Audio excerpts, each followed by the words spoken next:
Full Disclosure Friday. It is Matt and Kelly Lee talking all things real estate. Part 2 of writing an offer and home purchase. And this is actually take 2 because I just got a call in the middle of take 1. So It's literally every single time never we're trying fails. to film something. So you guys, since we last saw you last Friday, it has been insane. We have showed homes in Pollock Pines, Fair Oaks, Davis, Natomas, Marysville, Let's talk with our hands. Penn Valley, Colfax, Auburn. Meta Vista. Where else? There was one other place. Did you say Marysville? I did say Marysville. I don't know, you guys. It has been a wild ride.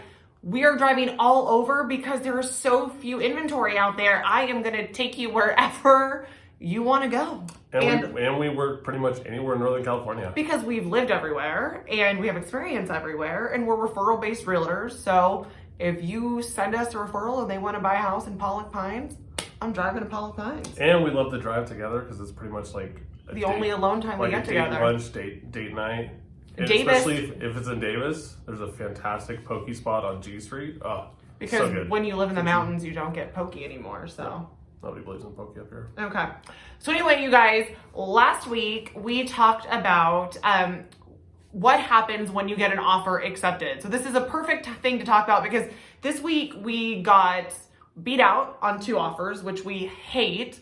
But Other offer accepted? Oh, an offer accepted, which was awesome. I beat out 10 offers. One other offer that is pending. In negotiations, and then another one that we're writing right now.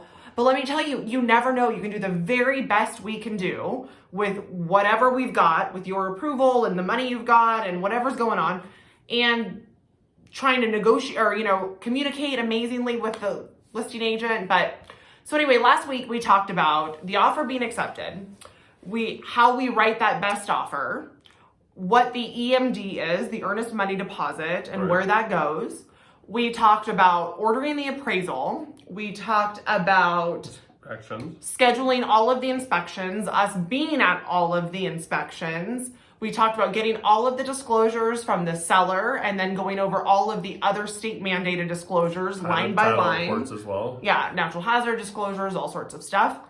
And then that's where we left you. So now you have 80 pages of documents in front of you, us going through them with you, all of the inspection reports. So what do we do now? All right, so there's a few detailed stuff that we're not covering, but this is the highlights. High level, sorry. So we have all this information back. We have done our due diligence, physically inspected the home. We have communication via disclosures. We know everything we're possibly going to know about this home. Do we want to move forward? So we sit down with our buyers. How comfortable do you feel? What are your concerns? What do we want to do? What is normal wear and tear? Exactly. What do these reports mean? We talked about last time, a home inspection report can look like a disaster. And if you haven't seen one and you're a brand new, maybe first time buyer, you see that and you will freak out. So we try to prep our clients. Don't panic. Most of the pertinent information on the reports has to do with health and safety. And when you get into pest reports, has to do with dry rot and or hopefully not termites or any kind of insect or any kind of mold. But we evaluate it. How much is this really going to cost to repair? Is this serious? Is this a repair we should ask to have completed? Or we talk about, should we get a credit or ask for a credit from the seller to compensate us for future repairs that are needing to happen? We try and focus on just the bigger items on these reports. So it's all health and safety. We're talking dry rot, we're talking termite, we're talking something that's completely broken, a heater, an AC, a water heater, the roof is leaking, or the roof is shot per the roof inspection, septic tanks have the walls collapsing in. Or the sewer line is blocked. The well is cracked, or there's E. coli in the well and it needs a UV filter. So all these things can happen, and everything I just mentioned would definitely be a serious thing. So we talk about it. And most times with these inspections comes quotes. We know how much it's going to cost, or we call contractors, get quotes on how much it would be to repair. Do we want the sellers to repair it? Sometimes. What you don't want is the guy to go to the Home Depot parking lot and get the guy who will do it for $20. Right. We want a qualified professional, someone who's licensed to complete, especially big repairs. So we have kind of peace of mind, and or we can get a warranty from a company. We want to make sure, is it $10,000 and need repairs? Do we have the seller do it, or do we ask them for $10,000 in credit? So we make sure that we hire the right professionals, make sure it's completed well and completed appropriately, and we don't have to worry about it in the future. Gives us the peace of mind, gives you the peace of mind. It's usually the avenue we try and take. And honestly, a lot of these inspection reports, the cost of repairs are a little inflated. We found it quite often that, $5,000 in pest work can be done by a licensed contractor for maybe 30-40% of that, almost every time. So good to know. And what does the credit go towards? So the credit goes towards your closing costs, and make sure that it comes back to you, and it goes towards your overall cost of closing the loan, escrow, all the money you would have to bring cash to close the loan that you've organized with your lender. So after we've decided all this, we send a contingency removal. We talked about it in the first episode. There are 3 off-ramps off of our purchase freeway. And so this would be the first one. Once we feel comfortable, we've organized something, we've either agreed to repairs or the credit, and we send this document over saying that we release all our contingencies for physical inspections, disclosures, and us doing our due diligence and verifying the condition and quality of the home. So kind of while all of this is happening, we talked about all of these moving parts and they're kind of happening at the same time, an appraisal has been ordered and an appraiser has gone out to the home. The listing agent is typically the one that meets the appraiser out at the home.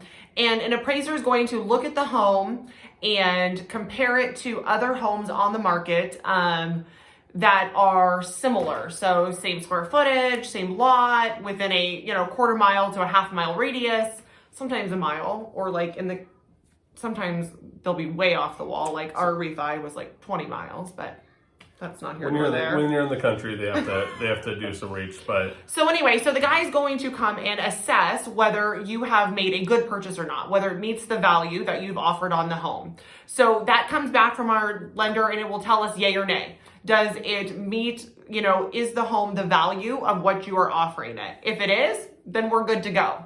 And typically, 9.9 times out of 10, even in a crazy market like this, knock on wood, you pretty much always have it happen.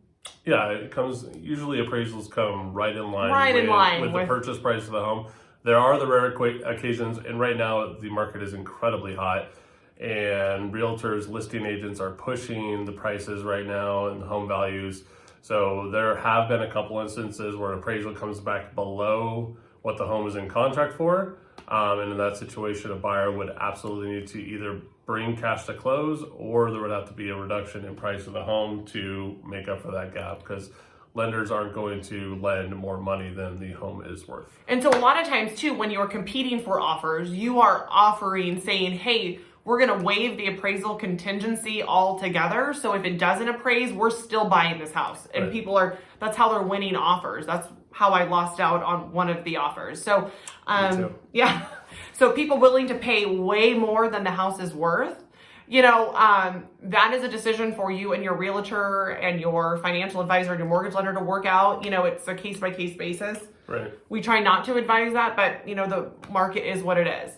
And we really try and give our buyers perspective too. We don't want anybody to be upside down on a house moving into or house rich, life poor, and you've stretched and pushed. And when these homes are already at the top of the market, top value that we've seen in quite some time, kind of try and give you a little perspective. If it's you shouldn't have to reach to get your because you got to live in that much and sacrifice a lot of your personal life. So you got to live in the payment, not just the price of the house. And a lot of people sometimes.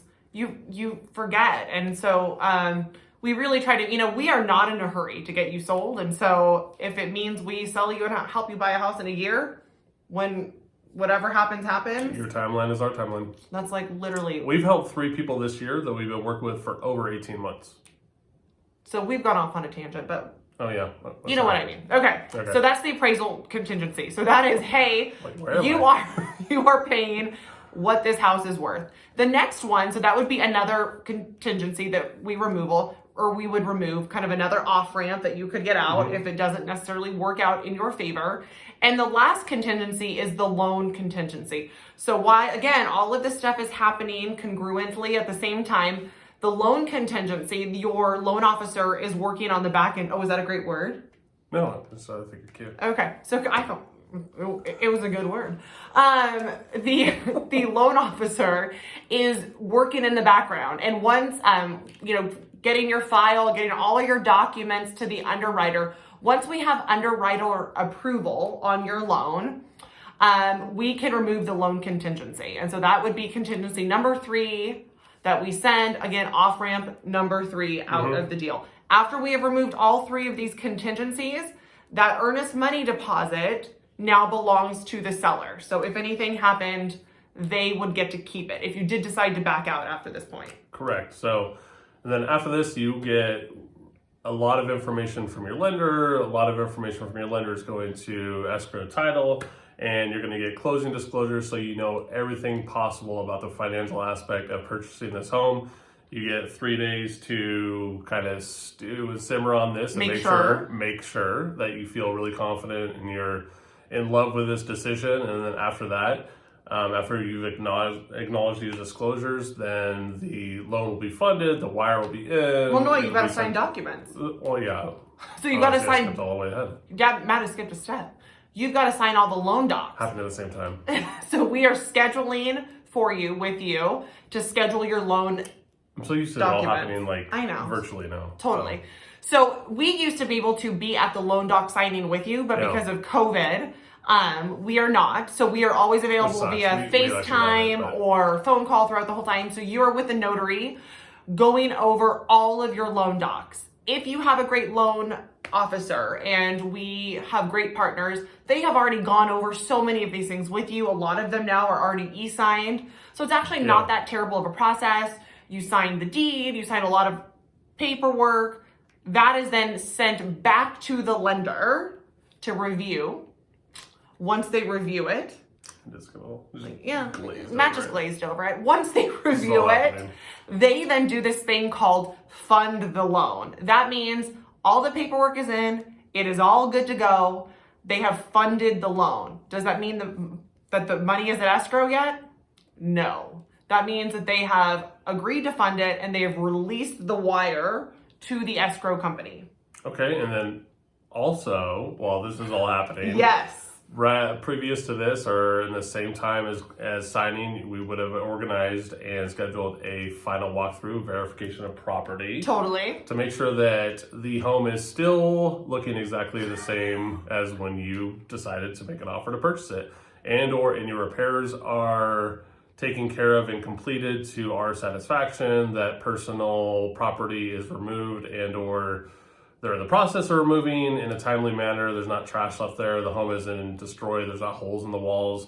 Someone did rip the copper out of the walls, something like that. So that's happening at the same time as the signing and the lender organizing and get everything else squared away. So also at the same time, you are wiring in your down payment. It's true. Same time. Or you bring a big check. Cashier's check, never a personal check. Just stacks of hundreds. Don't do it. I had to, like a rap video, but it's not. Okay. So you guys, at this time. Sorry. So you guys, at this time, the last thing that's happening, so this very last day, we are waiting for the wire from the lender to get into the account. We are waiting for the wire from you to get into the account. A lot of stuff's taking place all at the same time. So once all the money is in the account, right, the escrow account, what happens? You tell me. It is released to record. This is the greatest email you can ever get as a realtor. You wait 30 days. The best one is raw record. But this is next to that. All your hard work is paid off. Your clients are almost there. All we're waiting on is the government to put their little stamp of approval on it. This is when Kelly's like cursing out and like, what the hell is taking so long? Why isn't this on record? Escrow officers do not like me. I am impatient. Do they not have my email? Do they not care how much I want this to be closed? Like, 99.9% of the time, this is just a formality. I can't be around her for like 2 hours. They scan the paperwork in. The true. county recorder records it. Except for the very last transaction that I had that literally it got kicked back out. Remember, by the county? Know, that was weird. That was bizarre. Yeah. And then the escrow company does a little zhuzh on the paperwork. They send it back. But then you get that email, you guys. It's all legit. That sounded shady the way she said it. A little zhuzh? Yeah. Okay. Like Well, yeah. this little talkery. They fix whatever mistakes they had. Exactly. And then the greatest thing happens ever. You get that email. We are on record. And we get to make the call. Or the text, depending on if you're at work or not. And then we meet you. We hand off your keys. We have bought you a phenomenal, hopefully personal, delightful gift. And maybe a bottle of champagne or some wine. And when we hand you the keys, we typically cry, just like you cry. I cry. Matt doesn't cry. He might get a little something in his eye. I've teared up a couple times. Yeah. It's a big thing. Especially first-time homebuyers, too. It's everybody, but like... I don't know. I literally get goosies still every time that we get to hand keys to somebody. It really is magical. And no matter how horrible the transition, like the whole transaction is, it's like childbirth. You totally forget about how horrible the transaction was getting to hand the keys to somebody. It is magical. On so many tangents. It is actually the best day and the saddest day. I know. For us all wrapped into one. Because we lose you. We've had 30 days of probably like 300 texts and phone calls and emails, and then all of a sudden it's like, But see, here's the thing. Yeah. Matt and I, this will not be the last you hear from us. Yeah. Why? Because whether that's a good thing or not. bad thing, yeah. We literally, if we haven't become like Facebook friends with our clients or we're not sending Christmas cards to them, we have failed. Because our favorite part about this whole business is getting to know our clients and getting to build these relationships with them. So we went way longer than we wanted to run, but we had a little fun. We went off on some tangents. Imitated a rap video here and there. Hopefully this was helpful. I know. But you guys, as always, if you have any questions about real estate, not just about getting your offer accepted or anything like that, we would love to be your real estate advisors for life. Give us a call, give us a text, message us on Facebook, and we will always answer whatever questions you have. Absolutely. So wish us luck over the next couple days. See if we get these offers accepted. Hopefully we can give you good news next week. Oh, and big day tomorrow. Izzy Lee turns 15 years old. We're almost there. We're getting there. 3 more years. All right, you guys. Kidding, we love it. Have a great weekend, and we will see you later. All right. Bye. Bye. Guys.